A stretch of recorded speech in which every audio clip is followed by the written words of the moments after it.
Let's see what this puppy does. Hey folks, welcome back to the Feroz Moto channel. Today we have the opportunity to review one of my co-workers' cars, Rob. And here, yes, it's a diesel, we have a TDI. So fun fact with this car, Rob's put almost, I believe, over 400,000 miles on this beast. And I kind of see it like the TDI of Theseus. A lot has been changed, a lot has been good, but it's gonna be my first diesel review on the car. So let's hop in and give it a review. So I am pretty new to Volkswagens, but we'll see how it goes in this ride. So wow, 521,000 miles. Yep. Impressive. Very, very impressive. Now this is not going to be a traditional thrash the car review, just kind of see how it is, my first experience with a diesel car, and we'll talk to the owner Rob here to get an idea of what it's like been dailying this little beast. So we're gonna keep it going and go off to a speedy start. So anything I should know about this car being a diesel? It's one of my first ones I've driven. It's an efficient commuter for one. Efficient commuter. Okay. So what's like it's a 1.8 or 1.4? 1.9. 1.9. Okay. I was almost close. Variable geometry turbo. Okay. So no blow off valve. So it's a turbo diesel, baby. Turbo diesel. And believe me, it wouldn't be very fast. It would be really slow if it wasn't turbo. Oh yeah. But the weather here and everything is beautiful and perfect, so we're just gonna go on and stroll and enjoy this drive. Wow. It sounds like a diesel. I've never driven one of these, so definitely has its own type of quirks and charm. Overall, I want to say the interior is very nice. Everything is hard button, which we love to see.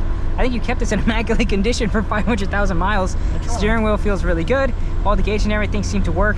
You have all your essentials where you need it, and that's about it. So what's the story with this guy? Why do you kept it so long?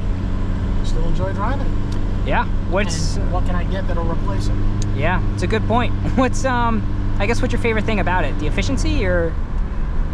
It's a cross between that and how it pulls on the highway in top gear. Yeah. I mean, it's no G80, but it'll push you back a little bit if you roll into it in top gear. Yeah. How's the RPM here? I see it's like 20, 30. That's just by the 1,000? Oh yeah, times 100. Yeah, okay. Yeah, the numbers are 1,000 marks. Looks like it says cruise on the dash. What does that mean? It just means the cruise switch is turned on. It's not engaged, but it's armed. I'm so used to touchy brakes, my mind just immediately went to it is four-wheel disc. It was. So four-wheel disc, I see. And I believe it's biased to bring the rears in a little first. Nice. So what are we running on tires-wise? General Maxes, I believe, or something like that? Ultimax RT45s.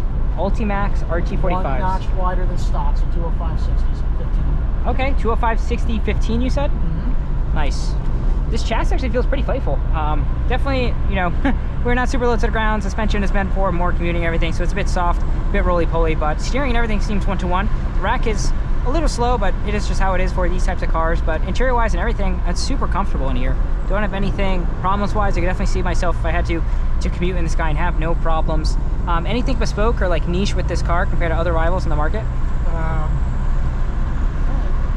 Guys are 5-speed swap the automatics. Oh cool, so you can manual swap these guys. Oh yeah, they came in manuals or automatics. Wow, yeah, I can imagine being a turbo diesel manual would be way more fun. I think the GTI of the same generation has a lot of the same underpinnings. Yeah. Bigger brakes.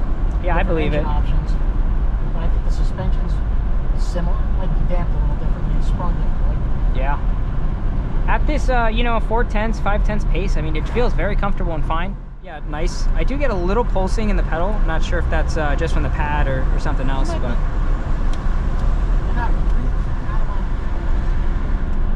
Might be a little hot. Yep, it's possible. But overall, it's very comfy and pulls pretty hard. I must say, the torque is all there. I believe turbo engines have a lot of torque, right? That's like what they're known for? I think so. Yeah. Certainly it helps with their efficiency and their performance. What type of mileage are you getting out of this guy? 41 to 42 and a half right now. Wow, 41 to 42.5 miles per gallon. I'm getting about maybe a third of that if I'm lucky. So obviously different strokes, different folks with different cars. Performance in mind versus more efficiency and performance. But overall, it's a very fun and refined package. Yeah, so really was much higher, really crazy. It was up against the Corollas and the Civics. Yeah, I'd say this is definitely a much nicer interior than what those are at the time. I mean, all the leather feels good. The cockpit feels very centralized and clean. Definitely survived the test of time, I think, with these touch points and everything. These hard plastics still look pretty good, so can't complain. Is this a radar detector you have? Yes. Oh, nice. Don't want to get caught speeding in one of these things, right? Get pulled over. I don't want to get caught speeding in anything.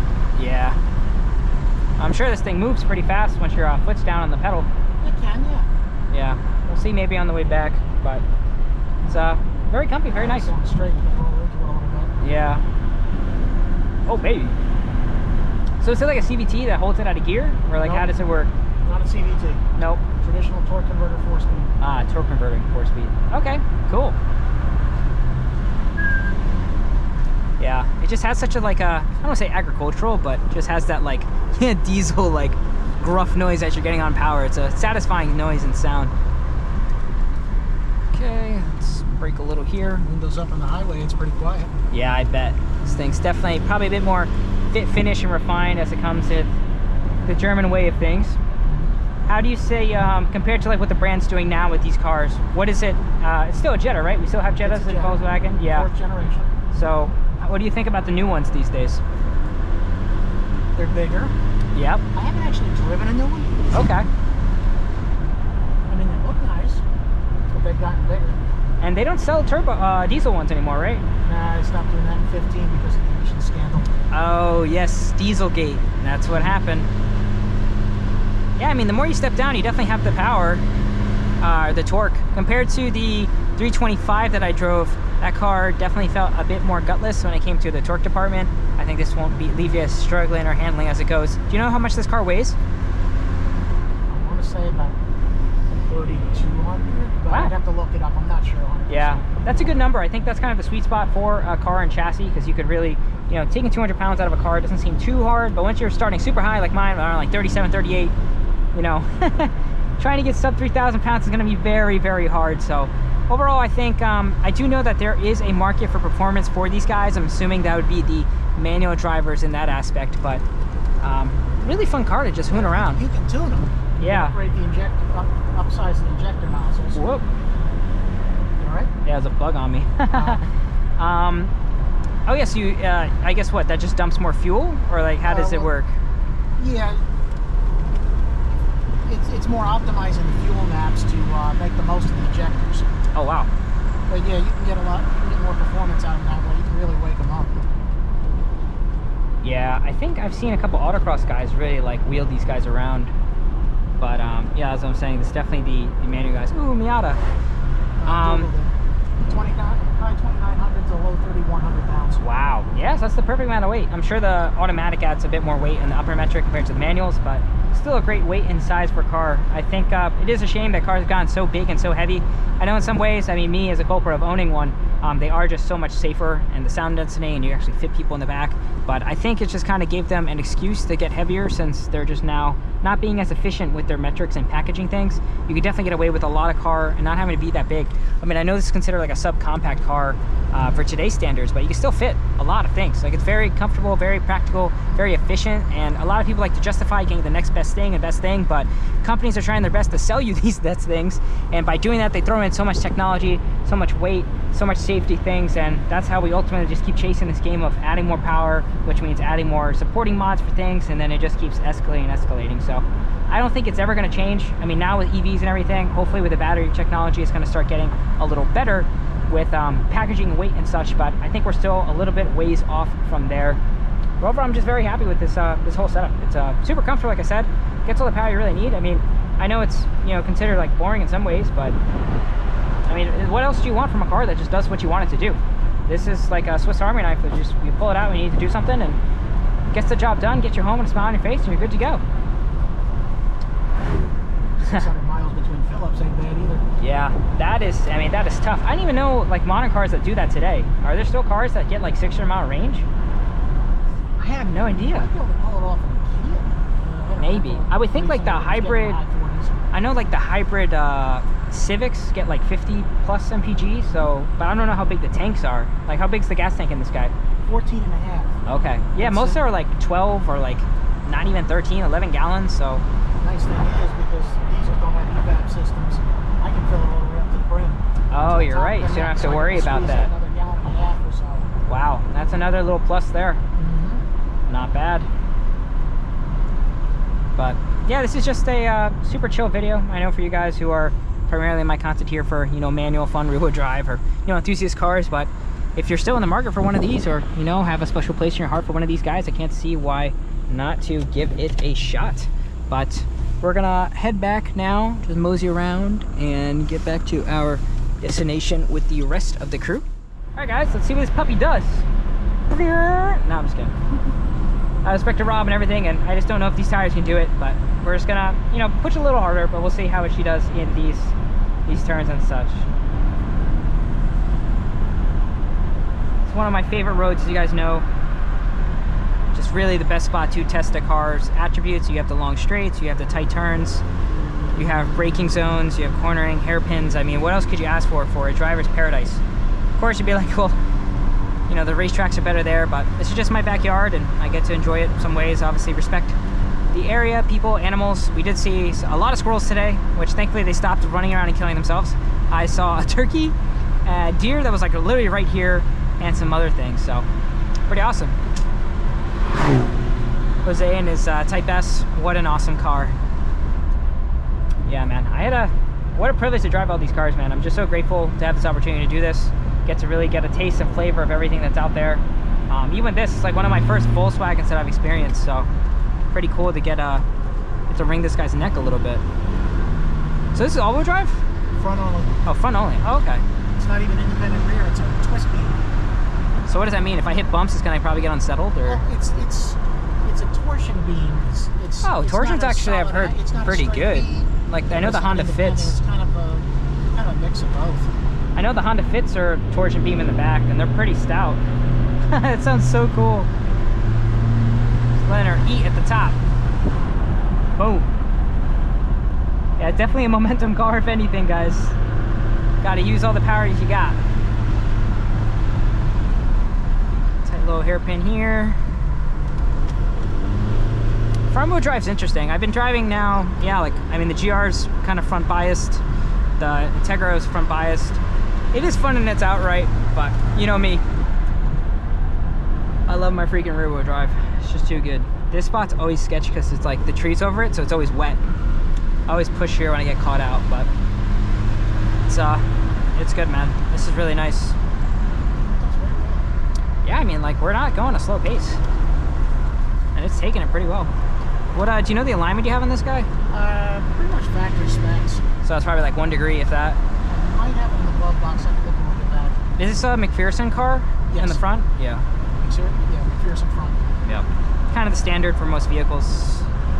Easy to package, lightweight, and cheap. Actual common mod is to put the lower control arms and spindles from the Mark 1 TT on them. Oh wow, that's kind of smart. Yeah, I know a lot of people. Yeah, I know a lot of people do that with like older BMWs too. You could just do like a full M3 suspension conversion.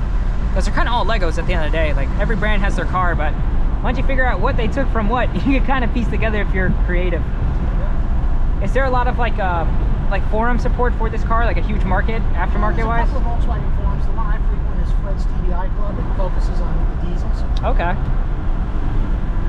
Still quite a contingent of people keeping these Ford Jets alive. That's awesome.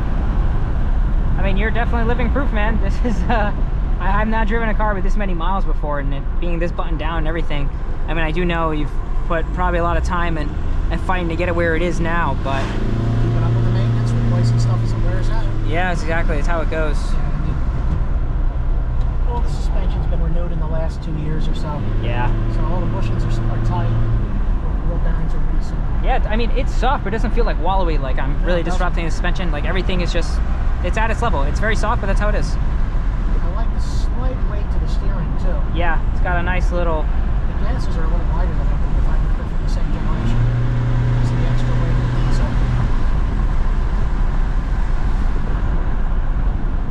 She pulls. Does. Do you know, like, horsepower and torque numbers?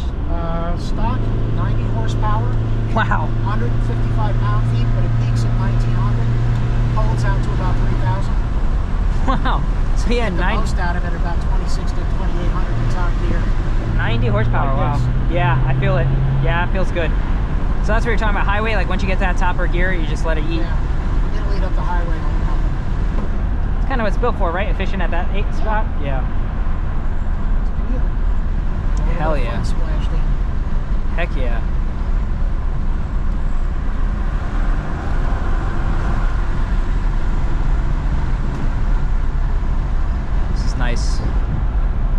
got really lucky with the weather today.